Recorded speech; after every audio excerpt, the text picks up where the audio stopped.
서울외고 담당하고 있는 손이은수입니다. 안녕하세요. 안녕하세요. 서울외고 담당하게 됐고, 제가 지금 학원 생활을 목동이나 압구정 위주로 해왔습니다.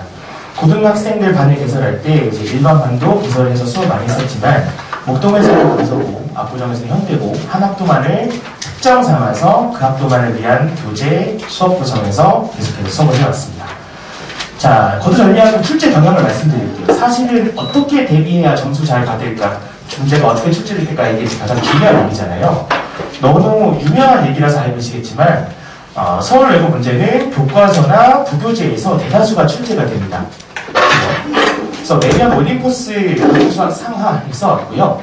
2학년 때는 해마다 약간씩 달랐어요. 그 해 수능 특강을 쓴 적도 있고, 아니면 올해 2학년들은 프린트를 주셨는데 그것도 그냥 2학년 올림포스 교재였습니다. 그래서 1학년 때는 무조건 올림포스라는 거 알고 계시면 되고, 참 많이 출제해서 좋긴 한데 이건 너도 알고 나도 알고 강사도 알고 학원도 알고 다 아는 것들이잖아요. 중요한 건 뭐냐면 변별력은 낮다는 거예요. 당연히 부교재가 올림포스인 거 아는데 올림포스 2번, 3번 안 풀린 사람 없겠죠, 그렇죠? 실제로 등급을 가리는 문제는 이 정도. 모의고사 기출을 내시거나 킬러 문항을 내시는데 학교마다 특색이 없이 내실 수도 있고, 학교마다 여기 등급 가리는 문제에 방향을 정해놓고 출제하실 수도 있는데, 다행히도 서울외고는 되게 명확한 특징이 있습니다.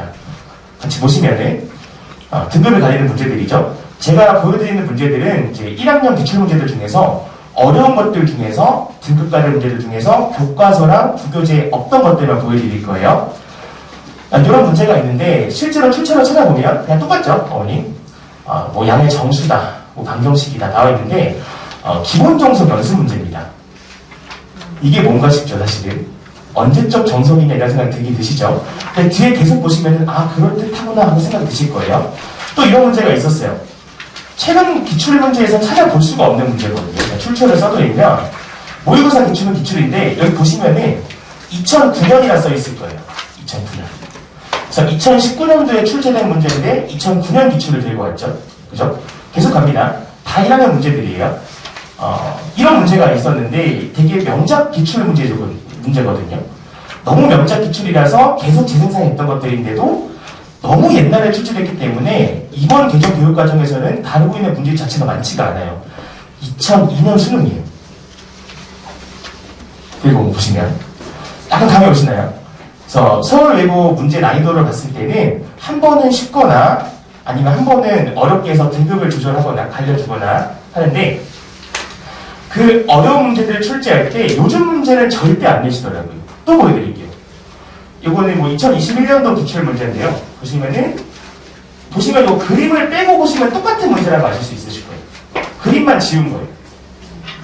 이것마저도 2014년 기출입니다. 2021년 기출이라 2021년 시험 문제. 2014년 11월 9일 이거 기억해 주시면은 같은 해에 기말고사에 또 이제 어려운 문제 하나 출제하십니다. 근데 이것도 같은 모의고사 시험지에서 1년치 킬러 문제를 2개 내셨죠. 그죠? 여러분들께서 지금 머릿속에 딱 넣으셔야 되는 거 뭐냐면 서울외고 모의고사 기출 내긴 낸다. 내긴 내는데 적어도 5년, 6년 더 된 문제들만 출제합니다. 그리고 문항 번호를 보시면 아시겠지만 20번 정도면 이제 준킬러라 말할 수 있거든요. 근데 21번, 30번 이런 무지막지한 문제까지는 안 내세요.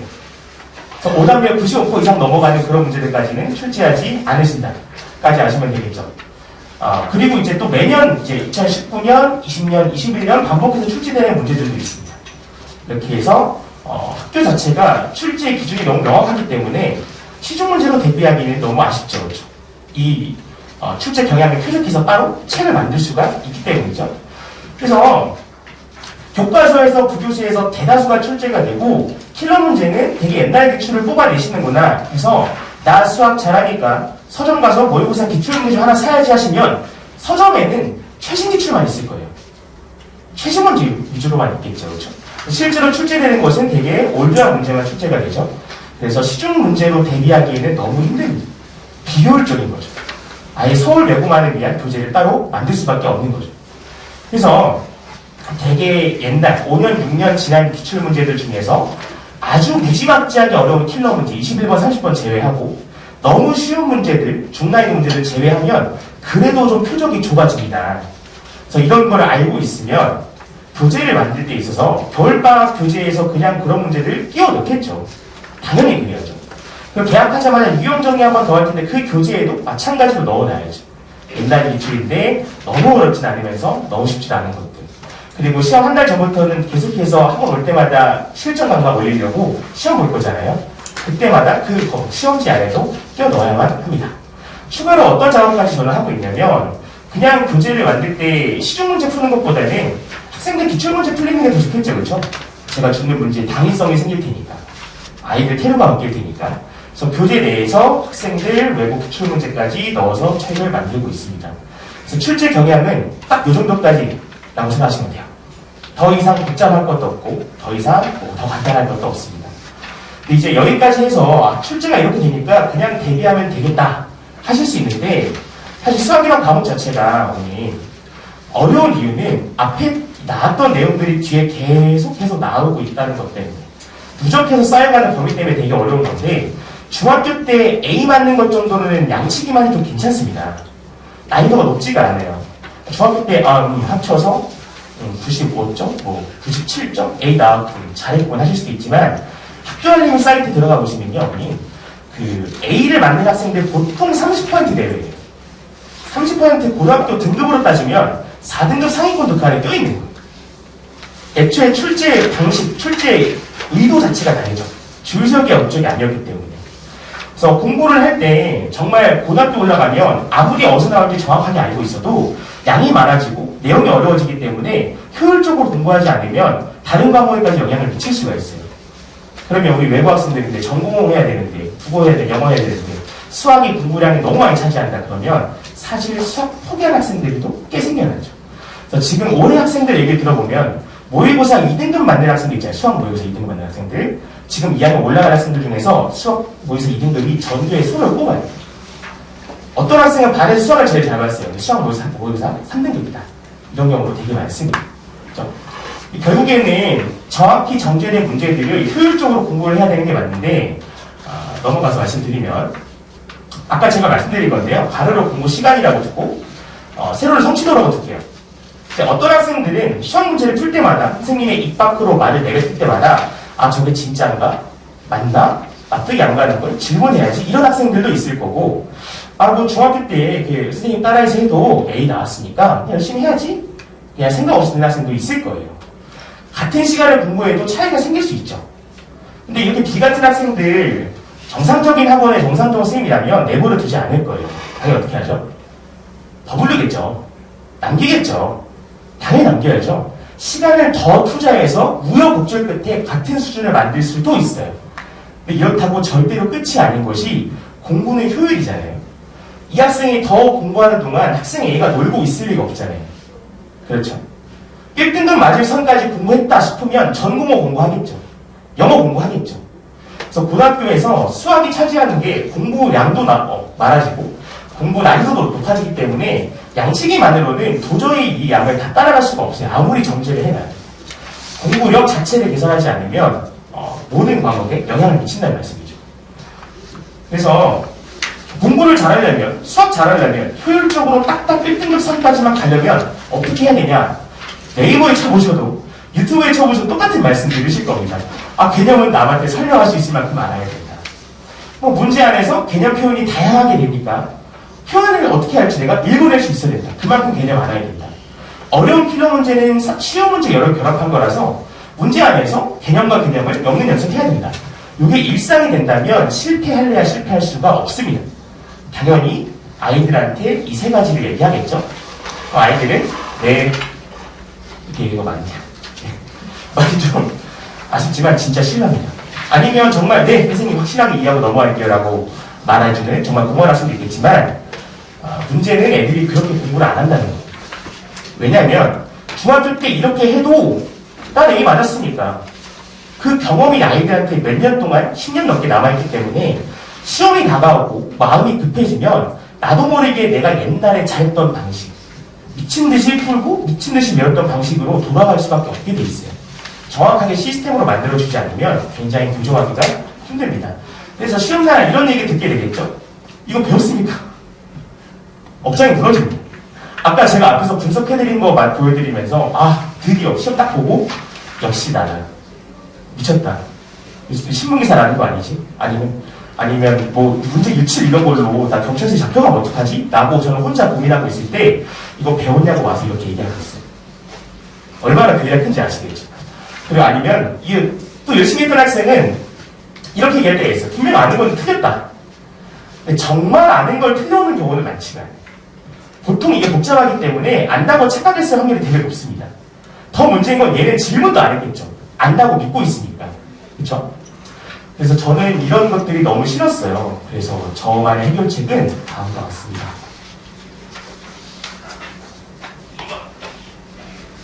애가 설명하는 거예요.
저는 대답만 하고 있죠. 응 이러면서. 이제 조건을 바꿔서 다시 물어봅니다. 진짜 알고 있는지 궁금해서요. 개념 규정해주고.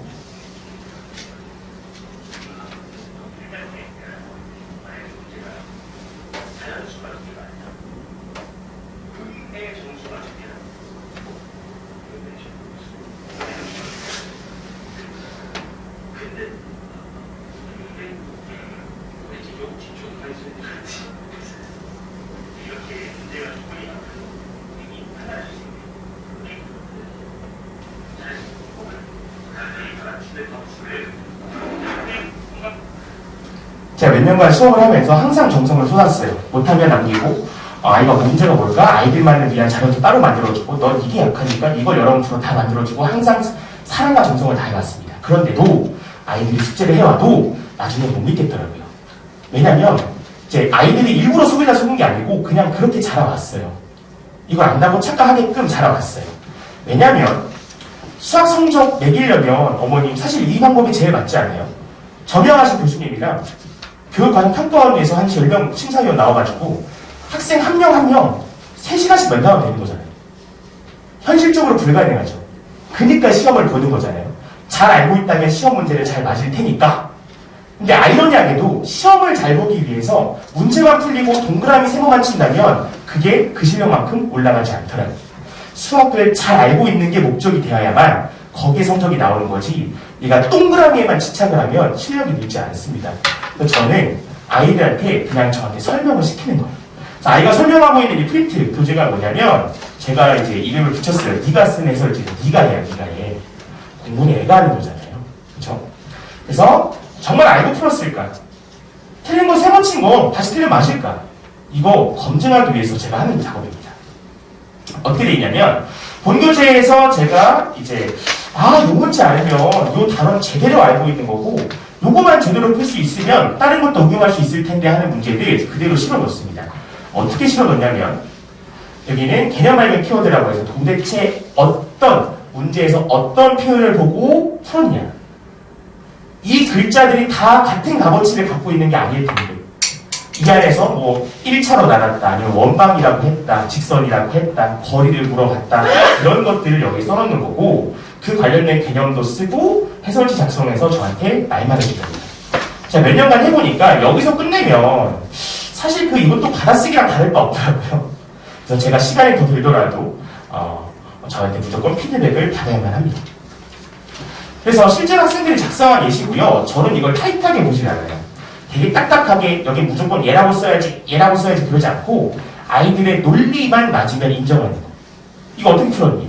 이런 표현이 있길래 이런 내용이니까 식 썼고 이런 표현이 있길래 이런 내용이니까 식 썼는데 문자 두 개, 식 두 개니까 엮어서 풀었습니다. 만 해도 괜찮아요. 실제로 아이들이 논리력만 괜찮으면 길러주는 그런 방식인 거고. 그래서 아까 보여드린 것처럼 실력이 만약에 폭발적으로 오른다면 방학이니까 공부 많이 하면 되겠지 해서 양을 늘려서 폭발적으로 실력을 올리는 게 절대로 아니고 수학 공부력 자체 기울기를 바꿔주면 그게 바로 폭발적인 상승이 되는 거죠. 그래서 특히 외부 학생들은 공부할 시간이 잘 분배를 해야 되고 효율을 중시해야 될 텐데 가장 효율적으로 공부하는 방법이라고 단연코 말씀드릴 수 있겠습니다. 그래서 실제로 개념이랑 심화랑 내신 대비할 때 항상 일상적으로 저는 그냥 항상 설명을 시켜요. 그래서 개념 할 때는 예를 들면 이런 거죠. 정확한 개념 위주 피드백인데 제가 역질문을 해요. 아까 그 학생은 설명을 워낙 잘해서 제가 막 맞네 이렇게만 했지만 실제로 학생들 입장에서 설명을 시켜보면 한마디도 잘 못할 거예요. 2시간 동안 5문제 설명도 제대로 잘 못하는. 그래서 정확한 개념이 뭐냐, 나무 정리가 뭐냐, 2차 관점 어떻게 푸는 거냐, 극락에서 관계가 뭐냐, 이런 식으로 물어보는 게 개념 파트 할 때고, 심화 파트 할 때는 좀 다르죠. 여러 개념을 엮는 연습 위주 피드백인데 예를 들면 이런 겁니다. 이거 왜 대입했어? 선생님이 아까 대입하셨잖아요. 하면 이제 땡인 거고, 이거 왜 대입했어? 했을 때 변수는 적을수록 좋으니까 간단하게 보려고 대입했습니다. 이런 말이 나와요. 이거 왜 치환해? 물어봤을 때 너무 복잡해서 간단하게 보려고요. 이런 말이 나와야만 진짜 수학 실력 있는 거고 올라가는 거죠. 이제 내신 대비할 때는 정해진 시간 내에서 푸는 거기 때문에 조금 빨리 풀 수 있구나, 영리하게 풀 수 있는 건 그쪽 위주로 피드백을 합니다. 그래서 사실 이거는 클리닉 시간에 주로 진행이 되는데 사실 클리닉 시간만으로 모자르면 더 남겨서 하기도 하고 학생마다 조금씩 양이 다르거나 있는 시간이 약간씩 다를 거예요. 그래서 겨울방학은 수학 3과 하를 동시에 진행하는 걸로 계획이 되어 있습니다. 그다음 여기만 하면 또 너무 아쉽죠. 항상 사랑과 정성을 쏟는 저의 방식은 계속 유지하기 때문에 클리닉 시간 질문 받을 시간이 필요할 수도 있잖아요. 그죠? 보통 이제 사진으로 답장을 해주시거나 이럴 때가 되게 많더라고요. 주변의 동료들이나 다른 학원들 보면은. 근데 질문을 저한테 했다는 것은 설명이 필요해서 질문을 한 거잖아요. 사진으로 보내주면 그냥 이쁜 해설지랑 다를 게 없잖아요. 저는 그래서 그냥 월화목금에 오후 11시, 12시 그냥 줌을 열어놓습니다. 그래서 자유롭게 들어와서 수학 관련된 건 뭐든 다 질문하면 괜찮아요. 혹시나 책 검사를 했는데 조금 안 돼 있다. 그럼 강제로 들어와야 될 수도 있는 거죠. 그래서 정 이 시간이 안 맞습니다 하면은 그마저도 사진 찍어 보내주지 않고 영상 찍어서 보내줍니다. 설명을 못 드렸어요. 그리고 수업 영상 당연히 제공해드리고요. 그리고 해설지 쓰는 것과는 별개로 오답 그 주에 오답을 제가 따로 준비를 해가지고 틀린 문제만 다시 뽑아서 다시 만들어줍니다. 반복해도 무시할 수 없죠. 자, 그 다음 그래서 여러 가지 프리미엄이 있을 거고 서울 내부반이라면 서울 내부반만의 특별한 점이 있을 텐데요. 교재랑 수업이랑 관리는 당연한 거예요. 기본입니다. 여기에 공부 효율을 높여줄 수 있는 공부력을 올려줄 수 있는 그런 진심만 더했을 뿐인 거고요. 그래서 아까 앞부분에서 분석해드린 내용 실제로 올해도 출제가 된 거기 때문에 어머니들 잘 정리해서 돌아가시면 되겠고요. 수학 공부하는데 가장 최적의 방법은 딱 요거일 것이다. 이 정도까지 말씀을 드리고 이런 말씀을 드리도록 하겠습니다. 감사합니다.